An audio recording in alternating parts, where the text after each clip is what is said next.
Israel पर Iran हमला करने वाला था, लेकिन यहाँ तो उल्टा ही हो गया। इजराइल रुकने का नाम नहीं ले रहा है। ऐसा लग रहा है कि इजराइल ने अपने दुश्मनों के खात्मे का ठान लिया है। आपको याद होगा, अब से कुछ दिन पहले ही ईरान के समर्थन वाले हिजबुल्लाह ने एक वीडियो जारी किया था, जिसमें हिजबुल्लाह ने जमीन के अंदर सुरंगों को दिखाया था। मिसाइल, कंप्यूटर समेत सभी आधुनिक सुविधाओं से लैस इन सुरंगों में हिजबुल्लाह के लड़ाके इजराइल पर हमले की तैयारी कर रहे थे। हिजबुल्लाह ने दावा किया था कि इन सुरंगों से वो इजराइल के सभी महत्वपूर्ण ठिकानों पर हमले कर सकता है और उन्हें निशाना बना सकता है। इस वीडियो के कुछ दिनों के भीतर ही इजराइल ने हिजबुल्लाह के ठिकानों को निशाना बनाते हुए तबातोड़ हमले किए हैं। इजराइल की आर्मी ने लेबनान में कम से कम 10 जगहों पर हवाई हमले किए हैं।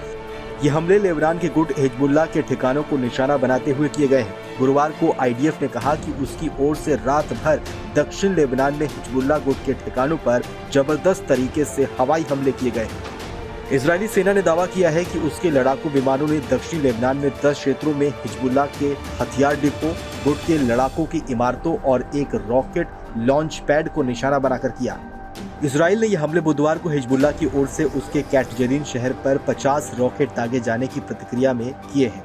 हिजबुल्लाह के रॉकेट हमलों में एक इजरायली व्यक्ति घायल हो गया था और काफी संपत्ति का नुकसान हुआ था। इजरायली सेना ने बताया है कि इजरायली वायुसेना की तरफ से रात भर हिजबुल्लाह के ठिकानों को निशाना बनाकर हमले किए गए हैं। इजरायली प्रधानमंत्री बेंजामिन नेतन्याहू ने बुधवार को हाइफा के पास अपने एक वायुसेना बेस का दौरा किया था। इसके बाद उन्होंने दावा किया था कि इजरायली सेना रक्षात्मक और आक्रमण दोनों ही स्थितियों के लिए तैयार है। ऐसे में नेतन्याहू के इस बयान के कुछ समय बाद ही इजरायली सेना ने हिजबुल्लाह के ठिकानों पर जबरदस्त हमले किए हैं और इसके कई ठिकानों को तबाह कर दिया है।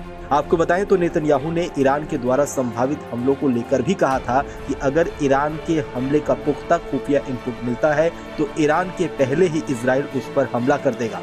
ईरान की राजधानी तेहरान में हमास चीफ इस्माइल हानिया की मौत के कई हफ्ते बीत चुके हैं। इजराइल की तरफ से हानिया की मौत का बदला लेने का ऐलान किया गया था, लेकिन ईरान की तरफ से अब तक कोई सैन्य कार्रवाई इजराइल पर नहीं की गई है। वहीं दूसरी ओर युद्ध जैसी स्थिति के बीच अमेरिका खुलकर इजराइल की मदद के लिए खड़ा है।